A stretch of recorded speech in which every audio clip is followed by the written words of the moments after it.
So today we're here with Scott Rosenfeld, and he's been one of the most highly acclaimed producers, Home Alone, Mystic Pizza, and many others, and currently involved in doing a lot of documentaries and other projects as well over in China.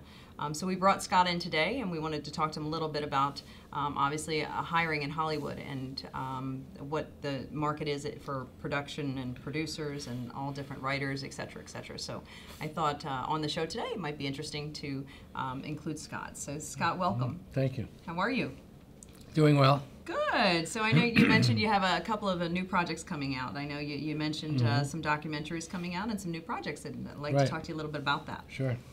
I'm working on a documentary that takes place in Syria about the plight of everyday people based on what's happening with the civil war in Syria. We're following a journalist around whose name is Janine DeGiovanni, and we've got some amazing footage. We have footage, the last known footage of Steve Sotloff before he was kidnapped. Oh my goodness.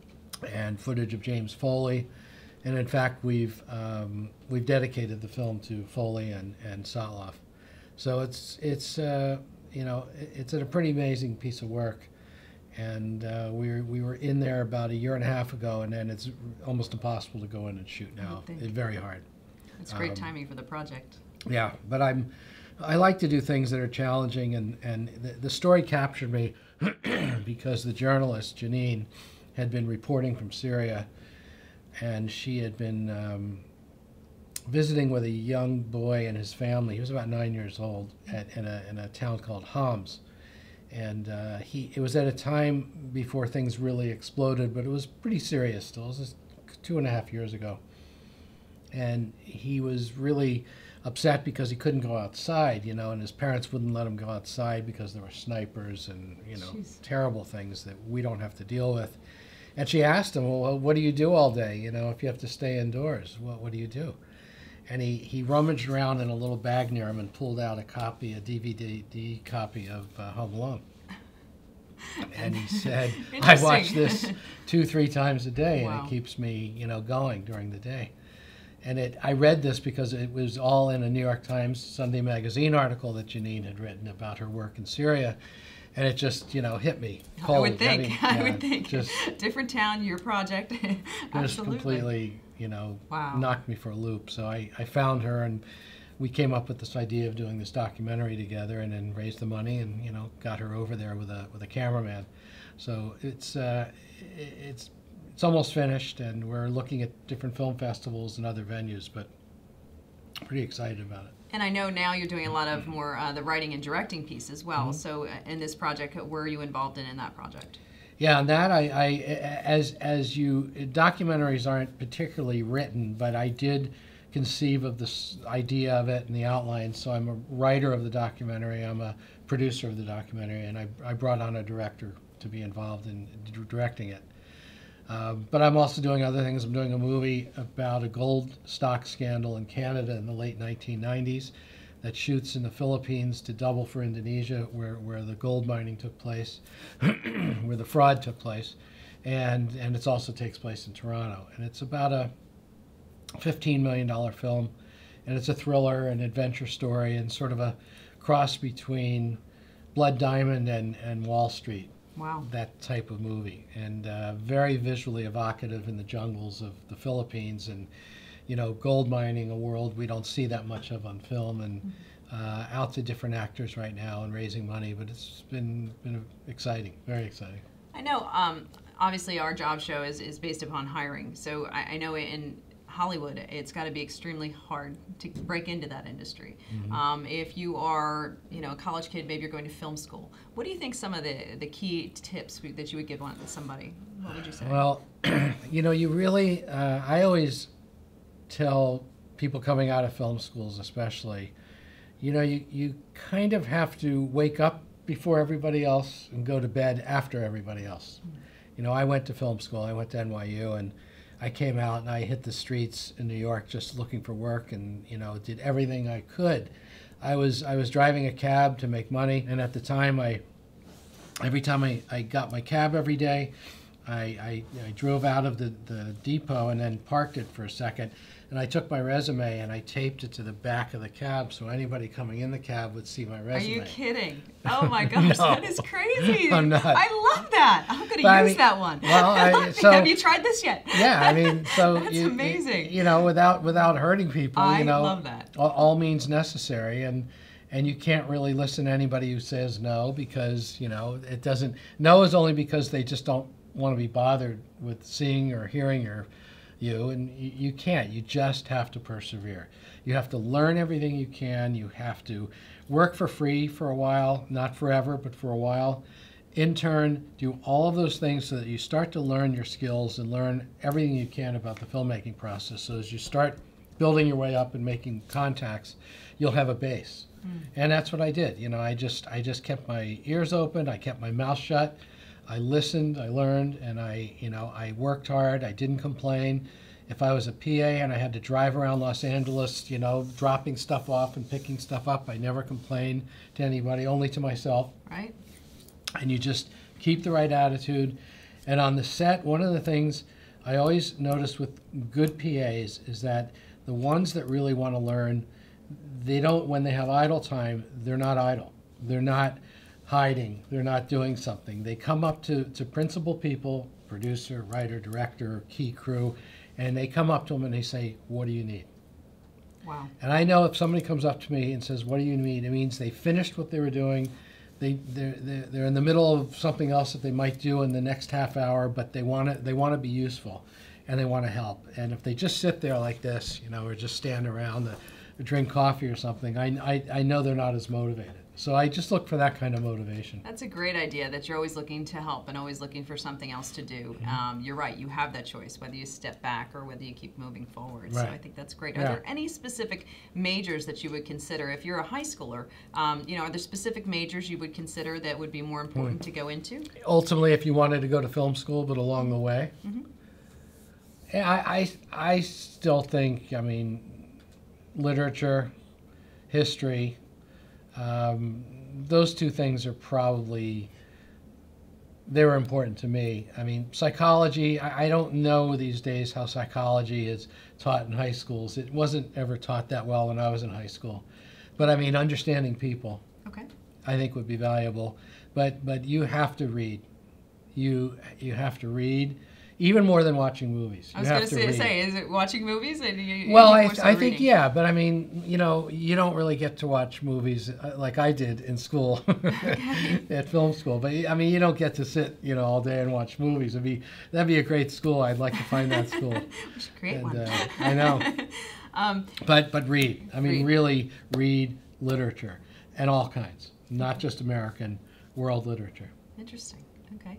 And as far as entry-level salaries, I mean, as you mentioned, I mean, you're a cab driver, entry-level, that's your entry-level position. So, you know, what type of entry-level jobs and really what should their expectation be for their first job out? Well, I mean, you know, there's interning, which is, of course, free. And then there's, you know, there's minimum wage. If you're a production assistant and you're expecting to make maybe $100 a day or higher if it's a commercial or something like that. But I never focused on the rate until I got more professional. I never thought about it very much, and I used to hear people always talk about, well, if they're not going to pay me $150 a day, I'm out of the $100 a day league. I'm into $150. If they're not going to pay me $150, I'm going to turn it down. And I don't think you turn down anything until you get to the right professional level where turning it down you may have to because of creative reasons, or maybe they are underpaying you for what you're worth at that point. But along the way, the most important thing is putting things on your resume. Wow. Period. Having 25 commercials instead of 3 commercials, because if 8 of them were not your rate and you turn them down, and I see somebody with all that experience, I'm going to look at that person because they have more experience. They did what they're supposed to do, which is get more experience. So, I mean, you know, I don't know. I mean, PA wages vary from probably 100 to, you know, 100 to 200 a day. Somewhere in that range, generally, whether it's an independent feature or a commercial or a bigger feature. 200 a day is probably a lot, but more likely to happen as a day rate for a commercial because you don't shoot all, you know, 5 days a week and, you know, 4 weeks a month. But I think you have to be open.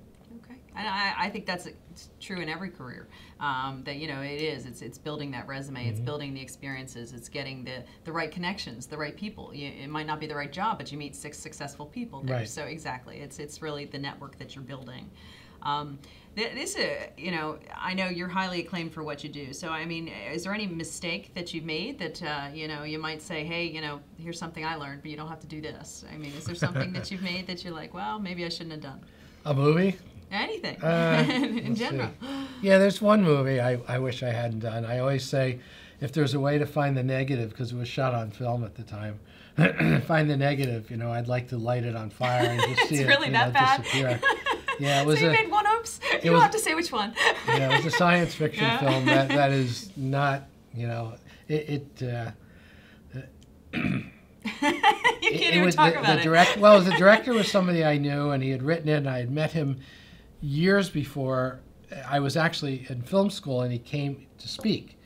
And now it was almost about 12 to 15 years later, and he had this movie, and he wanted me to produce it. And I just sort of felt like, wow, the guy came, after hearing him speak.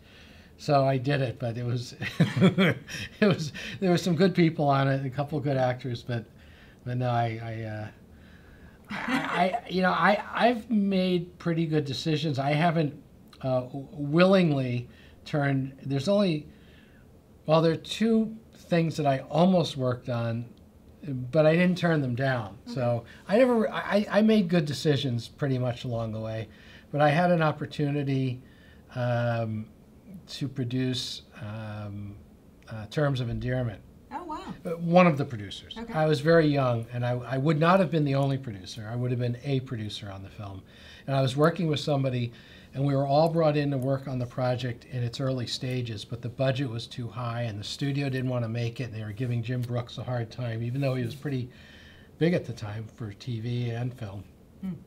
And they didn't want to he wanted to do it for 15, they wanted to do it for 10, and they wouldn't do it. And then he rewrote it, and he added this part with Jack Nicholson, because that wasn't in the book, with the astronaut next door. And then they decided, because Jack Nicholson was in it, they'd give him a little bit more money.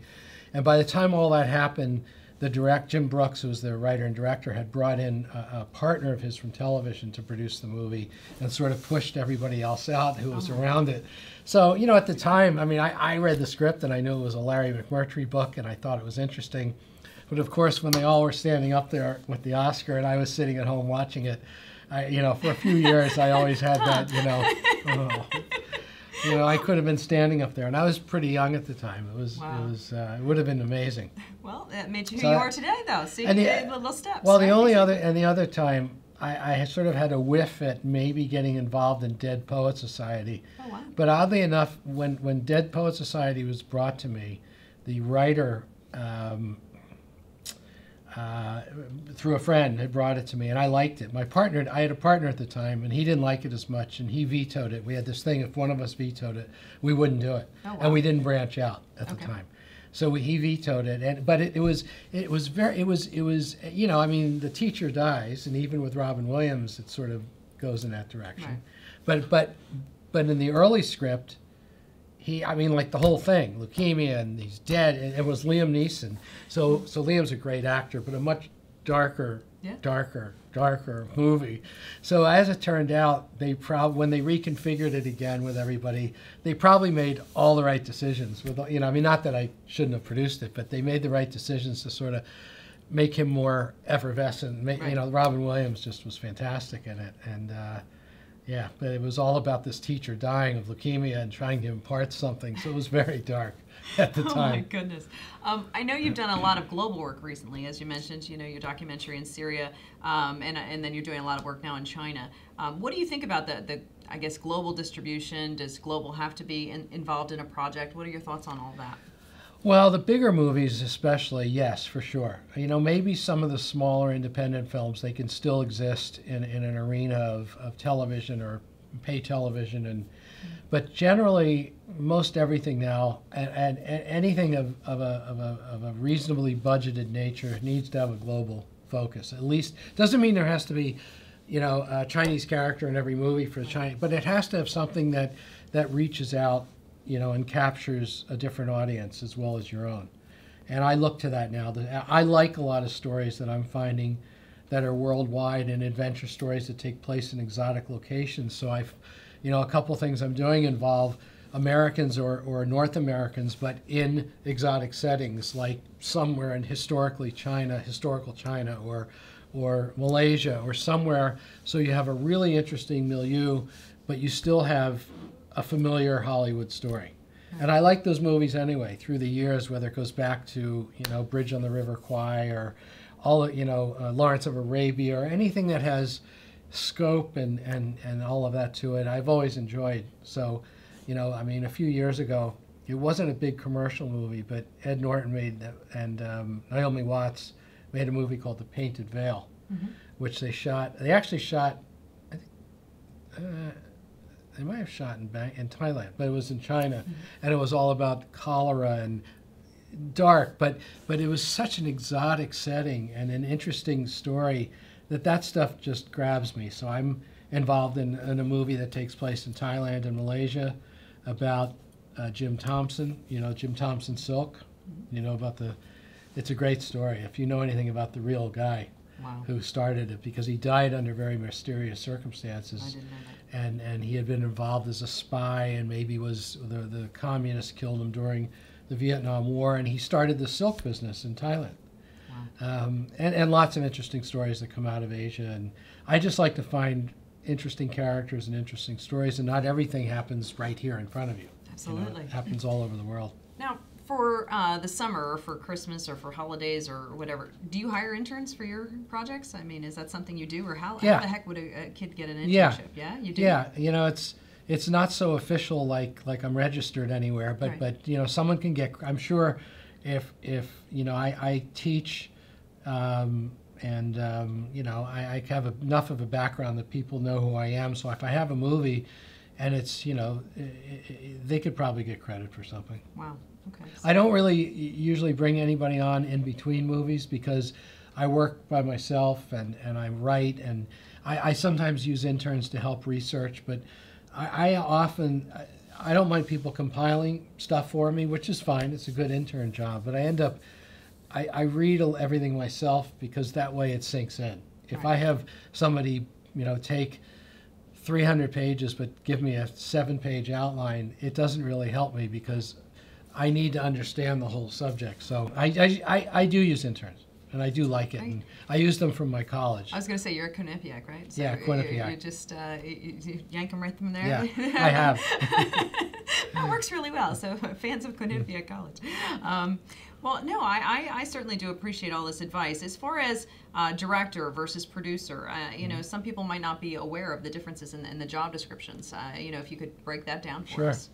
Most people, see producer, and frankly, the majority of people, I think, really don't understand what a producer does. I don't think my father, until the day he died, really understood what a producer did. My mother somehow managed to figure it out, because she used to have to pay for my student movies. So she figured it out very early. But my father never quite understood, because producing's a tough job and an unsung job, because if you do your job well, most of the time, you won't really get noticed, because everybody else will look great, because your job is to make everybody else look great. Put the right people, hire the right director, hire the right writer, put the money together, put everything together so that everybody looks like they're doing a fantastic job, and you're basically sitting back quietly. And I'm often quiet on a set when I'm producing, because I've put all this stuff together, and then your job is to troubleshoot. If something goes wrong, you have to jump in or help out. But if you put everything together, it's, I watch a lot when I'm watching on a movie, when I'm producing, and but it's a lot. It's very intricate to put the right pieces, the right writer, the right director, the right key crew, director of photography and art director. It's not an easy job, and people think it's an easy job, and many people outside of the industry think they can produce, because they just see this, well, I don't know, they have the money, or they find the money, I guess that's it, and then you get producer credit. It's much more involved than that, much more involved, and you have to know business, you have to know budgets, but you have to know creative at the same time. So it's a very involved job. Directing is more tunnel vision. Directing is really the vision of the film, focusing on the creative, focusing on turning the screenplay into a visual, a successful motion picture, working with the actors, working with your key crew, and making sure that the film looks and smells and feels like the movie that everybody thought they were going to make. The producer can help the director stay on track, because the director sometimes will get a crazy idea, and it's an interesting idea, but it's off track. And a good producer will say, that's good, but why don't you try it this way? And the director goes, oh, yeah, you're right. And they come back around to what they were supposed to do in the first place. So it's a good, some directors don't like producers because they think they get in their way and they meddle. And producers sometimes, don't like directors because they think most directors are overrated. They get too much credit for everything. When a movie comes out, the critics and everybody give the director credit for not only directing the movie, but sewing the clothes and cooking the food, like they did everything. Right. It's a misnomer, because if you work on a movie, you know that directing is a skill. And honestly, there's a handful of great directors. Only a handful. Wow. Most of them move furniture around, really. I mean, wow. that's why I'm always careful about doing it or not doing it or coming in. I've learned a lot about how to help a director, and I've worked with a lot of young and first-time directors. But so often, it's just amazing that the outside world just sees them as the only person who made the movie. It's a constant, thing with producers to go, oh yeah, they're interviewing him again. It's gotta be nice if they talk to me. If they really knew how the movie got made, you find that people don't want to hear it either. Right. You find that when you start saying things, they're like, oh no, we want to pretend, that it's his or her movie. Thank you, but it's funny, but it's but basically, director's more creative, a producer is more business, but sometimes a producer can be creative as well. Okay. Oftentimes. And then, as far as if I'm a scriptwriter and I think I wrote this wonderful project, how the heck would I get in touch with someone like you? Well, I know you're very, very difficult to get a hold of. That's never easy, because most people in the film business don't want to get stuff from the outside. No doubt. So some producers and directors, through their agents and lawyers, will have this thing where they say, some companies do this too. Some of the bigger companies will say, we don't accept unsolicited material. Unsolicited material means it needs to come from either an agent in the industry or a lawyer in the industry. And if you don't have one of those two things, we don't want to see it, because they think they're going to get sued. If they read the script and 5 years later they make a movie that's something like that, they think they're going to get sued. Some companies will have releases, so you sign a release when you send the script, which is an easy way to do it. But some people just don't want to be bothered. So it's a combination of just persistence, finding people, breaking through, finding what their contact information is. Are they open to read? Can you at least now you can email somebody and they either will or won't email back. It's not as assaulting as maybe calling somebody, and leaving a message, or email's a little bit easier because somebody could just delete the email and pretend it never happened, or they might return it. There's directories now, and IMDb has a directory, and if you anybody who spends $14.95 a month can be on IMDb Pro, and you can see their agent. You can see sometimes some of the people have their own email addresses and phone numbers. So you can get to people now. But the agents, it takes a while for them to get back to you. Oh yeah, I've noticed these things. Absolutely, and it happens. Just as much email. Yeah, but it happens to people in the industry too. I've sent projects around. You'd be amazed. The people you think won't get back to you do, and the people who should get back to you don't. I sent my script recently on the project I'm putting together to Anthony Hopkins, to his agent, and I got an email from Anthony Hopkins at 11 o'clock at night. I almost, was like, hello. And I've been in the business, and I was like, that's not your agent. A-H. Wow. Who's A-H? I was like, I'm going to delete this thing, and I started reading it. It was like, very nice talking, very nice letter you sent to me, and thank you very much. And it was like, my God, this is Anthony Hopkins. And then other people I've sent the script to, who much good actors, but much B and C. Lower, yeah. won't even give you the time of day. Or their agent says, he's not interested. And it's like, yeah, but Anthony Hopkins was nice enough to write back to me. What about your stupid actor? So it happens to everybody. And it just has to be you have to be consistently persistent. You cannot give up, until they, put you in jail. Well, this industry seems a lot like with my industry, where it's constantly that persistence, and it's the people, they're out there job searching, and they're looking, and they're constantly sending out resumes, and they're constantly getting declined every day, and they have to get up the next month and say, let's try this again. It's the same thing, although I think a little bit worse, but constantly trying to get someone to say yes to you guys. I think it seems to be very, very hard. Yeah, I mean, there's different, to a certain extent, if you're a writer, even if you feel strongly about your screenplay, if they reject your screenplay, you're probably upset, but it's your screenplay. You feel like it's a part of you, but it's a screenplay. Actors probably have it the hardest, because when you do an audition and they don't pick you, they're not picking you.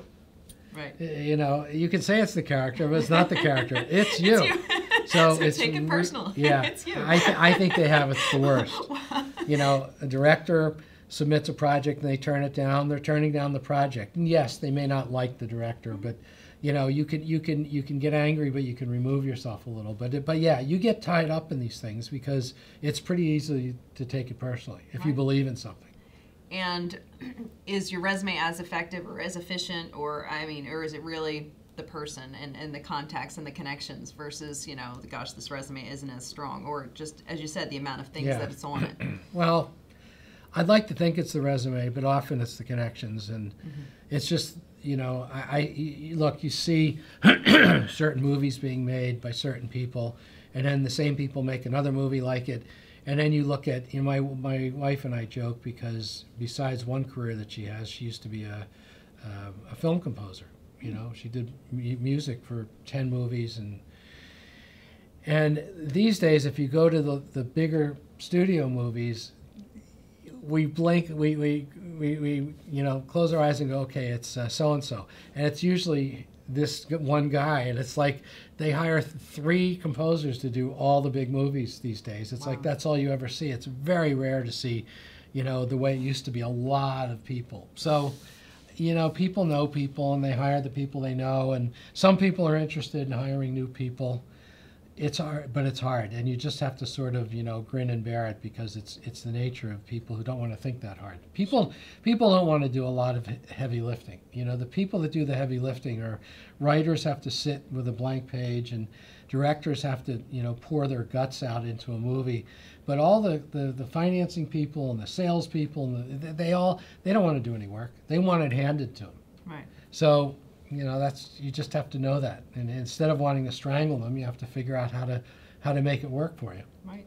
And as you said, by providing value and being that go-to person that, everybody else needs a little extra help, that's how you build your network. Right. And I think that's important. That's important in every industry. But I certainly appreciate you coming here today. I'm thrilled to have you here, and hopefully you have some fun with your new projects, and look forward to talking to you more about that. But thanks very, very much, and thanks to my audience for listening to us today on Lynn Radice Live. And we definitely look forward to following back up and hopefully come to see all Scott's new movies. So we'll have that out there. Thank you very much for coming today. Thank you. Thank you. Enjoyed it. Lynn Radice Live airs live every Wednesday at 8 p.m. Eastern Time, 5 p.m. Pacific on Voice America Business.